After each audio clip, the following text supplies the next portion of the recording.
Product मेरे दुकान में पहले से बिक रही है, मेरे ग्राउंड में है मौजूद। मैंने कहा लूप से निकालो। लूप से क्यों निकाल रही हूँ? क्योंकि यहाँ पे क्या लगा हुआ है? वेयर लगा हुआ है। तो वेयर से ये सारी इसकी जितनी भी वैल्यू होगी वो किससे आएगी? हाँ भैया तो शाम किससे आएगी? लूप से आएगी। वार्सी कार्ड के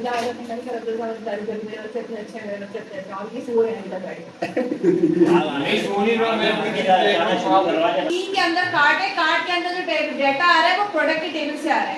प्रोडक्ट के टेबल में मैच कर रहा है कि ये वाला जो प्रोडक्ट शो हो रही है मेरे टेबल में ऑलरेडी मौजूद है या नहीं है। मैंने कहा यूजर आईडी की जगह तो मैंने डाल दिया यूजर के सेशन वाली आईडी। अब ये जो सीसी है, ये सीसी ये है ना जो मॉडल के अंदर आप डाटा सेट करवा रहे हैं, इंसर्ट करवाते हैं तो आप इस मॉडल के अंदर कराते हैं ना, बताया था।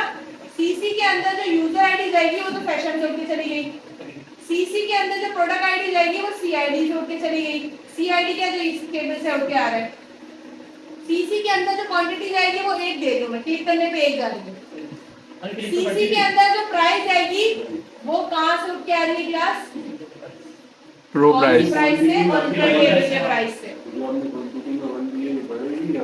ये अभी तो जब तक खाली है ना टेबल कार्ड का उस यूजर का, उसके लिए तो एक ही जाएगी। प्लस प्लस लगा देंगे ना। अभी हम वैल्यू इंसर्ट करा रहे हैं। इंसर्ट कराते हुए क्या देख रहे हैं? इस मॉडल के अंदर इंसर्ट करवाना है। यूजर आईडी कहां से उठाओ? सेशन से। प्रोडक्ट आईडी कहां से उठाओ? क्वांटिटी कहां से उठाओ? 1। और उसके अलावा सीसी प्रो प्राइस में प्रोडक्ट के लेवल से उठा लो। आपने पहले ये चेक कर लिया ये खाली है। अगर खाली है तो ये डाटा इंसर्ट करवा दो कार्ड के टेबल के अंदर। समझ आ गई? खाली है तो नया डाटा इंसर्ट कराओ। नया डाटा में क्या आया? Product ID I, quantity I, product price I. CC तो बेटा इसका है ना, ये जो सीसी मॉडल आपने पास करे इसके याद है ना, जब आप कोई भी चीज इंसर्ट कराते थे तो मॉडल किसके अंदर करवाते थे? सी डॉट जो दे रहे हैं ये लगाना जरूरी है। ये जो सी डॉट है ये इसका है। अच्छा ये प्रोडक्ट है। हाँ db dot card dot add CC. CC सारी वैल्यू लेके कहां चला जाएगा? कार्ड के टेबल में। यहाँ पे ये सारी वैल्यू इसके अंदर आ गई। अब एक बार ये वाली वैल्यू इंसर्ट होगी जिसकी प्रोडक्ट आईडी है 3008। अब दूसरी बार अगर इसको इंसर्ट कराना हो तो क्या करें? तो क्वांटिटी 2 करनी हो तो क्या करें? अपडेट करें। और अपडेट करने के लिए मैंने क्या लगाया यहाँ पे? Dot else. अगर एल्स तो एल्स पे मैंने 2 क्वेरी लगा दी। मैंने कहा अपडेट क्वांटिटी अगर 5 से छोटी है ना तो लोग 5 से बड़ी है तो उसको बोलो ताकि स्टॉक से उठा लें। ये थोड़ी ना घूमी लॉजिक है, ये इससे ताकि बड़ा ई कॉमर्स आ गया आपका। मैंने कहा अगर अब कार्ट पहले से कार्ट के अंदर देखो, पहले तो मैंने बोला कार्ट खाली है तो चलो ये कर यही। अगर कार्ट खाली नहीं है इसका मतलब इसके अंदर कोई वैल्यू है। अगर इसकी वैल्यू में जो क्वांटिटी है वो 5 से बड़ी आ रही है। अब कार्ट डॉट QTY यहाँ पे जो 5 ये वाली जो कार्ट के अंदर वैल्यू है ये 5 हो चुकी है। अच्छा 5 से बड़ी हो चुकी है। तो 5 से अगर छोटी है पहले से, या करते हो कोई बंदा 100 खरीदना चाहता है, एक होता है ना 1000 तक खरीद सकते हैं, ज्यादा नहीं कर सकते आप मेरे वेबसाइट पे। बिल्कुल बिल्कुल। तो मैंने यहाँ लगा 5 प्रोडक्ट का एक ही प्रोडक्ट 5 क्वांटिटी तक खरीद सकते हैं। 4 अगर आपने पहले से ऐड की हुई है तो आप चला सकते हैं, वरना आपको बोला जाएगा आउट ऑफ रेंज। अगर 4 तक है, 4 है, बस एक वक्त में एक प्रोडक्ट 5 ही ऐड टू कार्ट कर सकते हैं।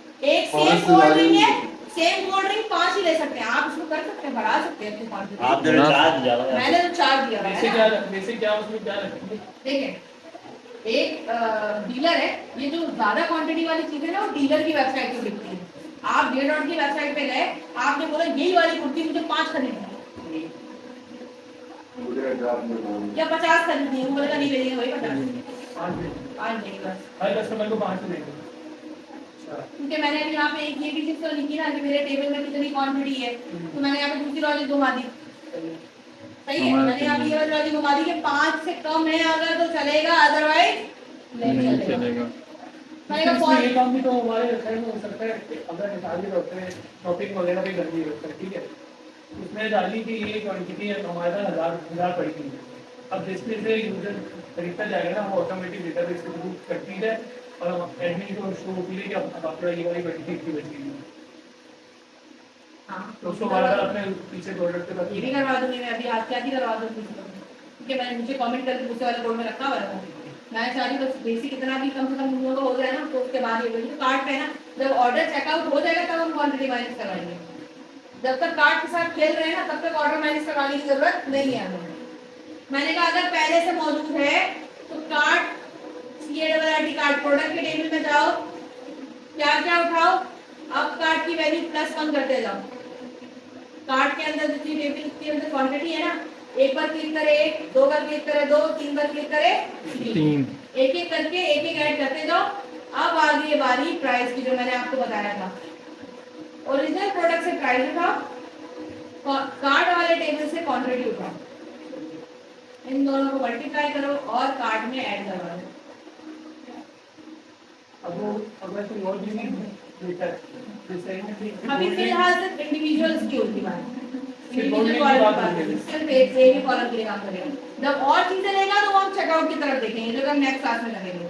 अभी आपको इतना समझ आया, पूरा क्लियर है। आपने करना किस तरह से काम है, आपने एक नॉर्मल सी थीम लेनी है एडमिन क्लाइंट पैनल की। दिखाऊं अगर आपको क्लाइंट पैनल की थीम पे काम नहीं, रुक जाओ। क्लाइंट पैनल पे अगर थीम पे काम नहीं भी करना, रूट स्टेप पे जाएंगे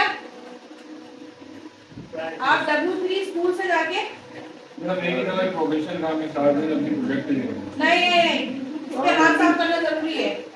नहीं पता मुझे ACS में हम लोग भी यही सोच रहे थे कि प्रोजेक्ट पे काम करते करते ही तो आएगा ना भाई। हमारा तो है ही है नहीं आपने जो नैप बार दिया, सबसे पहले आपने क्या करना है, सबसे पहले आपने क्या करना है, नैप बार ये रहा, इसको डायनेमिक करना है। कैटेगरी से डायनेमिक हो गया, प्रोडक्ट शो करानी है, प्रोडक्ट शो हो गई। यहाँ पे आके यूजर वाले काम करेगा, प्रोडक्ट शो हो गई।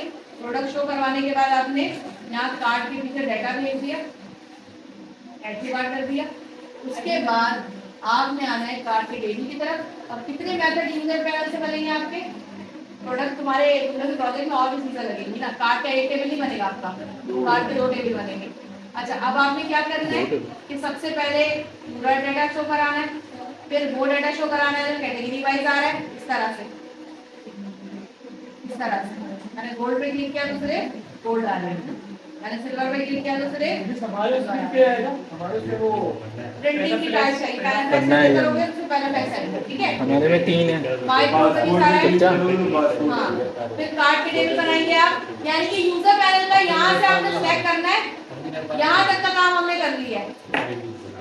कार्ड शो नहीं कराया मैंने, चेकआउट नहीं कराया मैंने, एडिट कार्ड भी नहीं कराया।